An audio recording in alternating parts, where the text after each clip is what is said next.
আসসালামু আলাইকুম গাইস, সবাই কেমন আছেন? আশা করি ভালো আছেন। আল্লাহর রহমতে আমিও ভালো আছি। তো হাজির হলাম আজকে আপনাদের সাথে আরেকটা নতুন ব্লগ নিয়ে। তো আজকে সকালবেলা ওয়েদারটা খুব ঠান্ডা ঠান্ডা ওয়েদার, আর মেঘ ছিল, আকাশে মেঘ ছিল। আমার সাথে সাথে আজকে আমার গুড্ডু সোনাটা উঠে গেছে, খুব ভোরবেলায় উঠে গেছে।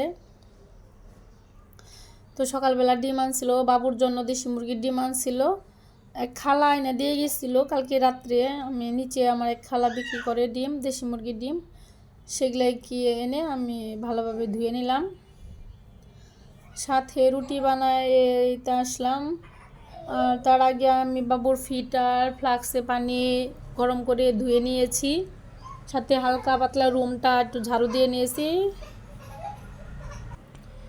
রুটিগুলো আমার আগেই মেলানো ছিল, এগুলো আমি ফ্রিজে রেখে দিয়েছিলাম। দেখা যায় প্রতিদিন সকালবেলা বাচ্চা নিয়ে আমার হলো রুটি বানাইতে খুব কষ্ট হয়ে যায়। এই জন্য 5-7 দিন আমি খেতে পারি সেই রুটিটা আমি বানিয়ে রাখছি, মানে এখন আর কোনো ঝামেলা না হয়।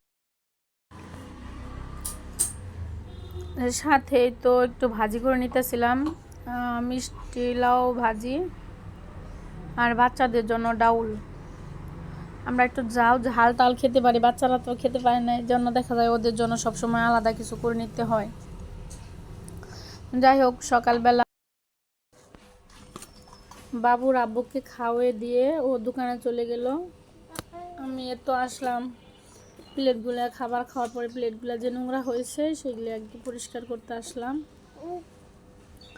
এদিকে আমার বাচ্চাদের অবস্থা বিহাল, ওরা রুমে খেলতেছে। ওরা যে কী করতেছে রুমটা আপনারা দেখেন, ওরা কি করতেছে। এই তো ওদের অবস্থা এরকম, দেখেন কি যে একটা অবস্থা। এগুলো আমার প্রতিদিনই করতে হয়, এটা আমার প্রতিদিনের রুটিন।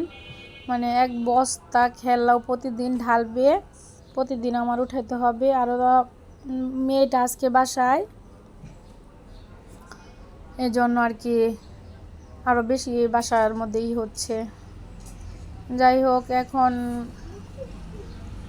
বাবুকে ওরা দুই ভাই বোনে বাবুকে হাসানোর জন্য খুব চেষ্টা করতেছে, কিন্তু বাবু হাসতেছে না।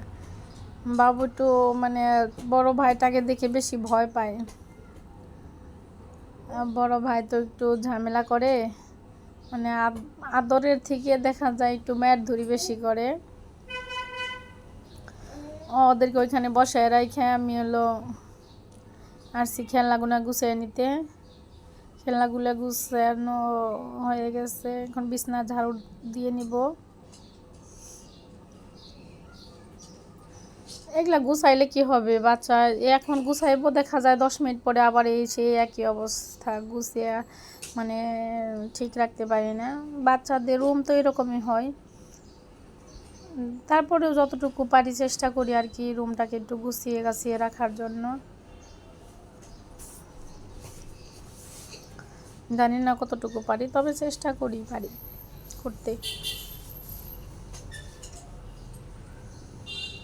বাবুর কয়েকটা ভ্যান ছিল, সেগুলোকে আর কি ভাঁজ করে নিতেছি। ভাঁজ করে নিয়ে ওগুলো জায়গা মতো ওগুলা রেখে দিব।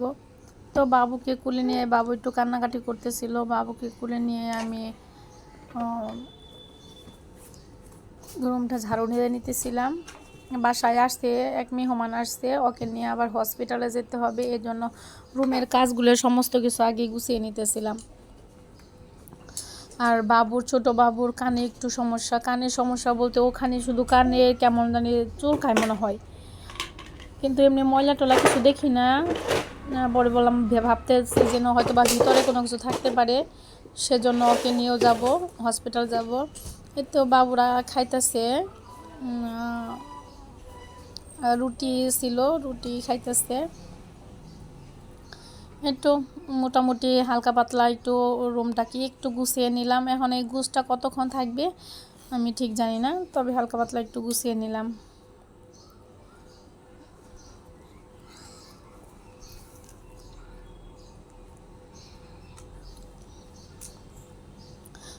ওদেরকে এর মধ্যে আবার গুছগাছ করে নিয়ে আমি আসছি বাহিরে যাব।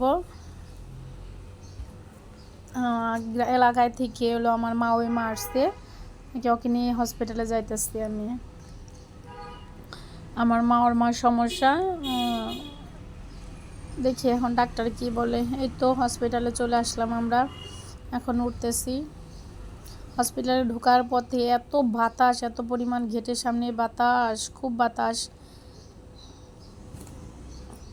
এখানে যাই হোক কিছুক্ষণ বসেছিলাম, বসে অনেক সিরিয়াল পড়ছিল, সিরিয়ালে বসে আসছিলাম। বসে থাকার পরে সিরিয়াল ডাক্তার দেখিয়ে ডাক্তারে কিছু টেস্ট দিছে, সেগুলো করার জন্য আর কি ল্যাবে আসছি। তো আমার মার হাত থেকে ব্লাড কালেকশন করতেছে। আর বাবুর কথা বললো, বাবুর তেমন একটা সমস্যা হয়নি, কিছুই হয়নি, মানে হালকা কানের ভিতরে হালকা খোল হয়েছে নাকি, একটা শুধু মলম লেখা দিয়েছে, কয় এটা একটু কঠন বার দিয়ে দিবেন।